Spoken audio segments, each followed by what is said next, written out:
Le Hoshinkanri, qui est l'outil de déclinaison stratégique préféré et de référence en fait du Lean et du World Class.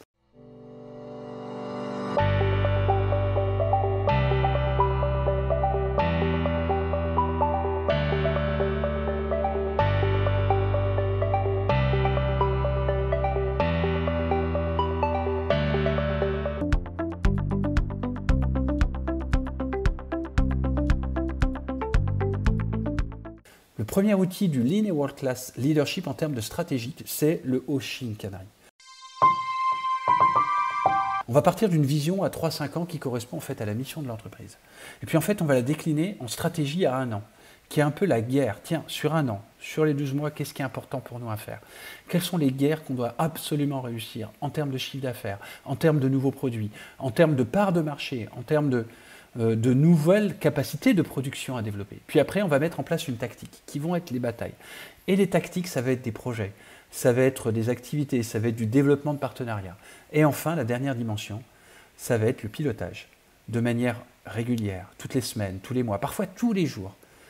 On voit cette citation de Sun Tzu, le général qui n'anticipe pas, qui ne prépare pas, qui n'anticipe pas ses guerres et ses batailles a toutes les chances de perdre. Alors comment est-ce qu'on fait ça? La première étape, c'est de prendre cette matrice que vous voyez ici, sur les 4 dimensions, un peu comme une boussole. Et vous allez définir tout d'abord la vision. C'est quoi la vision qu'on a à 3 et 5 ans? Une vision n'est pas forcément atteinte. Ce qui compte, c'est que cette vision, elle nous donne de l'énergie ici et maintenant. Et c'est quoi les axes et les orientations les plus importantes de cette vision? Ça peut être, par exemple, on va être le leader sur tel marché. On va prendre 10, 15, 20% de part de marché. Alors souvent, on dit que la vision, il n'y a pas forcément des chiffres quantitatifs. Mais si ça aide, faisons-le. On peut être le leader, on peut développer des produits, on peut avoir un branding, une marque, une capacité de procéder, une technologie qui est spécifique. On peut aussi avoir du leadership et un management avec un style qui est particulier. Donc on va commencer à lister et s'orienter ensemble sur cette vision. Alors vous allez me dire, oui mais cette vision elle est seulement en fait pour le COMEX. Non. Cet outil-là, il se décline dans l'industrie, mais aussi dans les services, au niveau en effet du COMEX, des comités de direction, des départements, des business units, mais aussi au niveau des services, au niveau des départements, au niveau des équipes. Pourquoi ne pas avoir une vision au niveau d'une équipe même opérationnelle? Où est-ce qu'on voit à 3 et 5 ans notre activité évoluer? Plus d'utilisation, peut-être d'autres produits, évidemment, à accompagner en termes de manager, de proximité. Mais déjà, faites-le à un niveau de manager ou de directeur. Donc faites cette vision et reprenez les objectifs de l'équipe et de l'entreprise et listez-les dans le fichier Excel en bas. Deuxième étape, on va identifier nos guerres.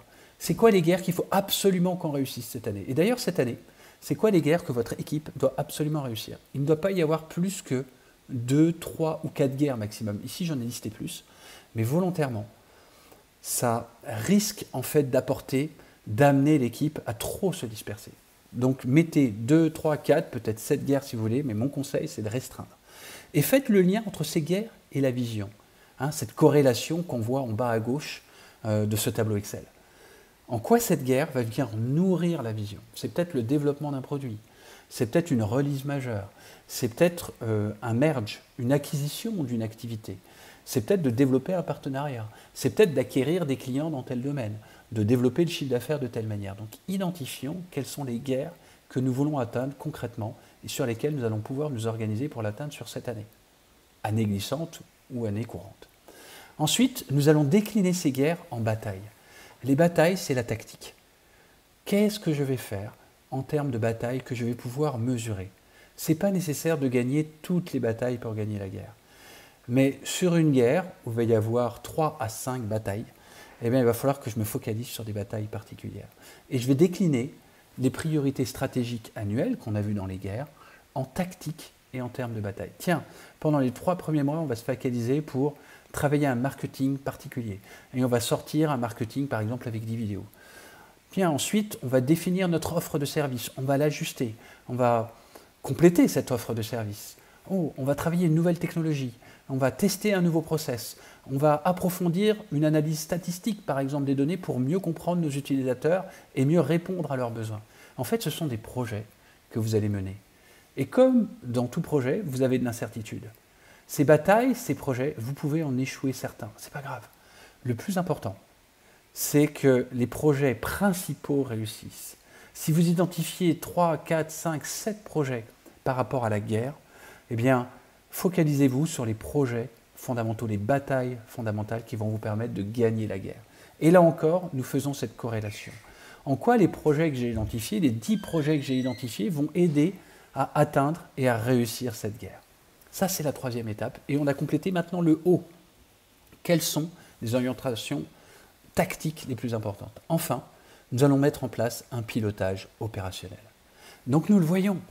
En fait, cette matrice Oshin-Kanri permet d'avoir la vision en bas à 3 ou 5 ans, puis la stratégie des guerres à 1 an, puis les batailles à elles de l'ordre de 3 mois. C'est quoi les projets phares, 3, 4, 6 mois que nous devons mener? Et ensuite, les KPI, les indicateurs. Il n'y a pas que des projets en fait dans les batailles, il y a aussi de l'opérationnel. Est-ce que les produits que nous réalisons, les services que nous réalisons, ils sont toujours de bonne qualité? Est-ce que nos indicateurs, nos KPI, sont bons? Et donc, on va mettre des indicateurs en place de pilotage opérationnel, de performance, pour piloter ces batailles. Mais aussi, on va vérifier que ces indicateurs de pilotage, ils viennent nourrir la vision. Et en fait, on a clos la boucle, ce qui est le but, très clairement, de l'Oshin-Kanri. Quand vous faites un Oshin-Kanri, je vous invite à le faire dès maintenant, dans votre équipe, c'est d'identifier quelle est la vision de votre équipe, à 3-5 ans. Et de noter 3, 4, 5 axes. Bah tiens, à 3 ans, 5 ans, waouh, notre équipe, notre organisation aura vraiment évolué si nous sommes leaders, nous maîtrisons cette technologie. Listez-le dès maintenant. Ensuite, identifiez pour l'année à venir, là, sur l'année glissante, d'aujourd'hui à dans 1 an, c'est quoi les guerres? C'est quoi les stratégies qui sont importantes pour nourrir cette vision? Qu'est-ce qu'il vous faut obtenir dans l'année afin d'avancer vers votre vision?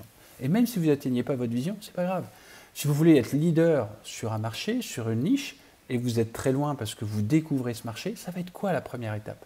Ça va être peut-être de benchmarker les concurrents, de faire un premier produit qui apporte une première valeur ajoutée, peut-être de tester et de valider votre faisabilité. Finalement, ça va être la première année.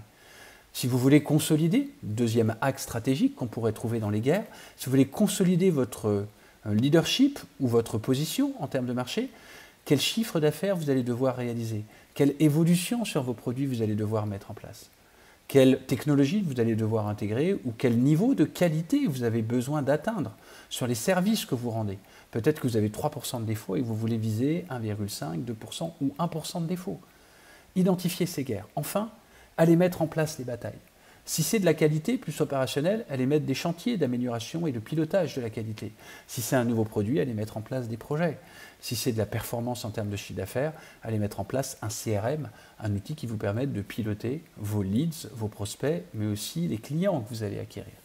Et enfin, allez mettre en place un pilotage avec les indicateurs, pas 50 indicateurs, peut-être 5, peut-être 10. Si vous êtes une organisation, évidemment, il y a plus de complexité.